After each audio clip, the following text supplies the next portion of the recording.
দোলের দুদিন খোলা ছিল মদের দোকান। হোলির দুদিনে মদ বিক্রিদের রেকর্ড রাজস্ব আদায় করেছে সরকার। এদিকে সেই মদ খেয়ে জেলায় পথ দুর্ঘটনায় আহত হয়েছেন প্রায় 100। শুধুমাত্র বালুরঘাট জেলা হাসপাতালে দুদিনে প্রায় 80 জন চিকিৎসার জন্য এসেছে। এমনকি বালুরঘাটে পথ দুর্ঘটনায় 2 জনের মৃত্যু হয়েছে। দোলের দুদিন পথ দুর্ঘটনা বাড়তে পারে, তাই আগাম সতর্কতা নিয়েছিল বালুরঘাট জেলা হাসপাতাল কর্তৃপক্ষ। হাসপাতালের জরুরি বিভাগে পর্যাপ্ত চিকিৎসা সরঞ্জাম মজুত রাখা হয়েছিল। পাশাপাশি চিকিৎসক, নার্স ও স্বাস্থ্যকর্মীরা সজাগ ছিল। অন্যান্যবার দোলের দুদিনের মধ্যে প্রথম দিন শুধু মদের দোকান খোলা থাকতো, এবারে দুদিনই মদের দোকান খোলা ছিল। দুদিনের রেকর্ড পরিমাণ মদ বিক্রি হয়েছে জেলায়। সব মিলিয়ে প্রায় 5 কোটি টাকার মদ বিক্রি হয়েছে। সকাল থেকে রাত পর্যন্ত মদের দোকানের সামনে একই রকম ভিড় ছিল। একদিন যেমন মদের দোকানে ভিড় ছিল, ঠিক তেমনই ভাবে রাস্তায় ছিল মোটর সাইকেলের দাপাদাপি।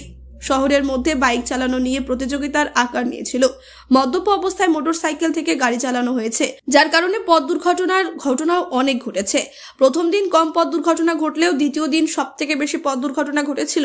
দুদিন জেলাতে 100-রও বেশি পথ দুর্ঘটনা ঘটেছে। বেশিরভাগ ক্ষেত্রে দেখা গেছে পথ দুর্ঘটনার অন্যতম কারণ মদ্যপান।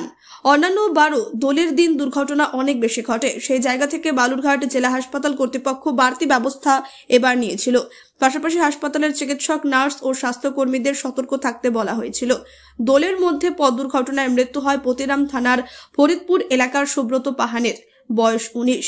গত শনিবার রাতে পথ দুর্ঘটনাটি ঘটে বালুরঘাট থানার আটির এলাকায়। নিয়ন্ত্রণ হারিয়ে রাস্তার পাশে ব্যারিকেড বা কোনো গাড়িতে মোটরসাইকেল নিয়ে ধাক্কা মারে সুব্রত পাহান। ঘটনায় মৃত্যু হয় তার। পাশাপাশি গতকাল কুয়ারনের বিশ্বনাথ ওরাও, বয়স 32 নামে একজন পথ দুর্ঘটনায় মারা যায়।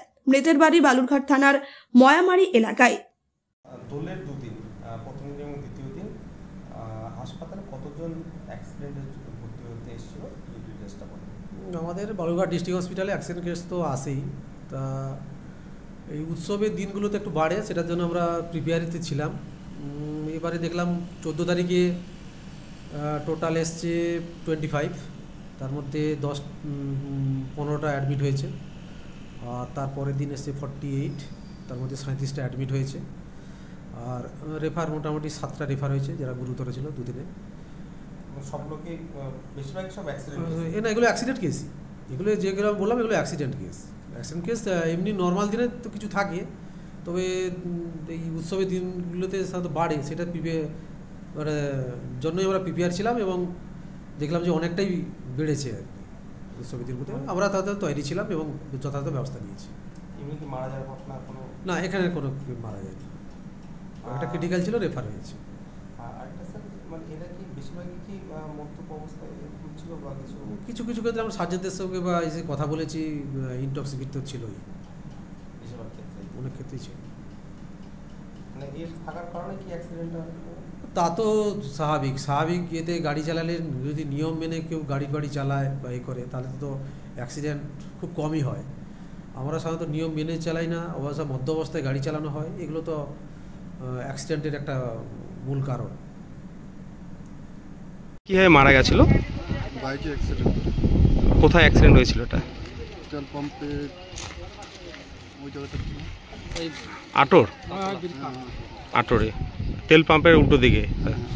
কখন হয়েছিল? রাত 9টা, গতকালকে। কিভাবে অ্যাক্সিডেন্ট হয়েছিল জানতে পেরেছো?